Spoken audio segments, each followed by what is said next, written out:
Well, howdy there, Internet people. It's Bo again. So today we're going to talk about $100 worth of oversimplification and how sometimes oversimplification leads to a situation where you don't actually understand what's happening and therefore you can't come up with solutions. Over the last few days, I've gotten quite a few messages. One was just $100 with a question mark. One was this really over $100? I can't believe he did this over $100. You shouldn't. You shouldn't believe that because it's an oversimplification of the issue.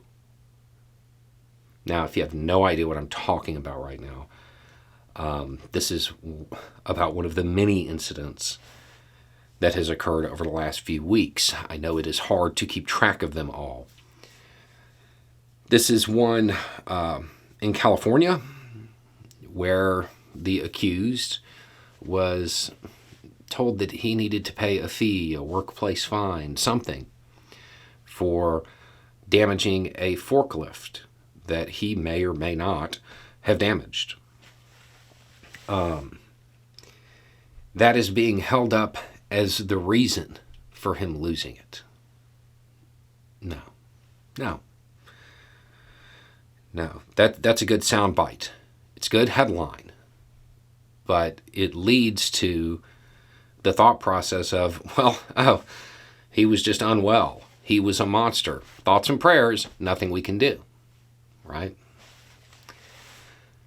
If you look at the surveys, and I'm sure it'll be the case here, if you look at the surveys and the studies of the characteristics of the people who engage in these types of things, you see common threads that show up in every single one of them, regardless of what they are trying to show with their survey, regardless of what they set out trying to show, there are certain things that always show up. One of them, a DV history. If you watch this channel, you know that because I constantly bring it up. Hey, look, my bias. What's another one? There's not an agreed upon term, but if you look at the various surveys that are studying the people who commit these shootings, what you find out is a running trend with phrases like multiple stressors, grievance collector, blended grievances, grievance culture. The final thing that sparks it isn't actually the problem. It's just the final addition to a long list of grievances that they have collected and blended together. This is incredibly common. Very, very underlying theme through all of them. You also have racism and misogyny as a common theme through, most of them. Why? It all fits together. It all lines up. And when you reduce it down to $100, it all gets lost. That was the straw that broke the camel's back, so to speak. It wasn't the cause. The cause was people not having adequate coping skills, not being able to let stuff go, being encouraged to hold on to grievances. That's that middle part. Multiple stressors. An economic system that is less than fair. All right there. Right? Now, if you have a whole bunch of grievances and you start to collect them, what do you need to do with them? You have to personify them, right? Right into the racism and misogyny. And if you don't have coping skills, how might you first lash out? That's how they end up with a DV history. It's all connected. It all ties together.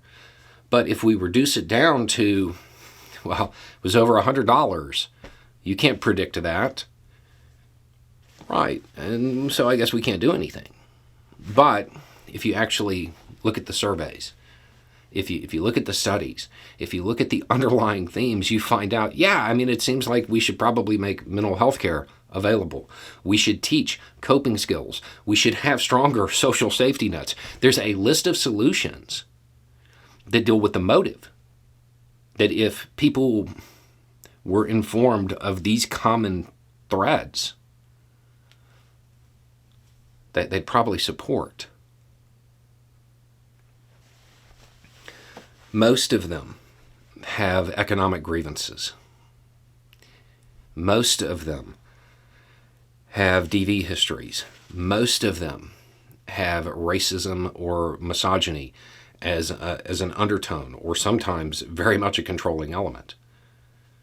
And that, to me, that depends on how far they fell down that rabbit hole as to whether or not that's plainly visible. Because if you have a bunch of grievances that you've collected, you need a they, a them, those others, people to blame it on. That's why it exists. It's their scapegoat for their collected grievances. They're upset about a whole bunch of different things. And then there's that one thing that just sends them over the edge. Focusing on the final straw doesn't actually protect the camel. More importantly, it doesn't protect the people around the camel.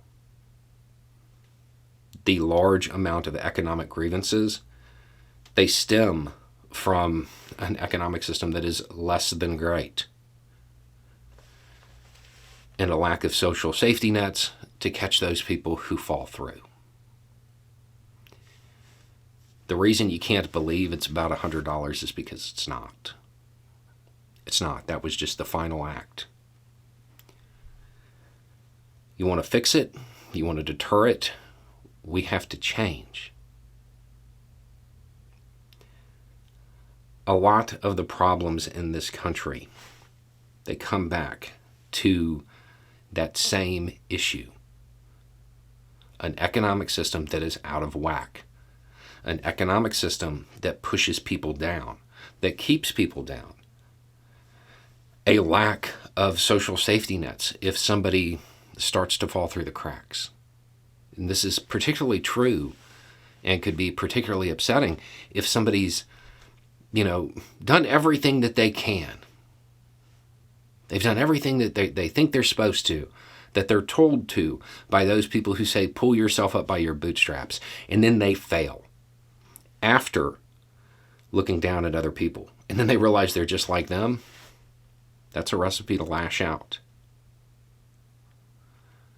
It's not over $100. Don't reduce it like that. If you do, you will end up in a situation where you think there's nothing that can be done. Because you can't predict the final straw for each camel. But, I think it's pretty easy to say that you probably shouldn't overload a camel.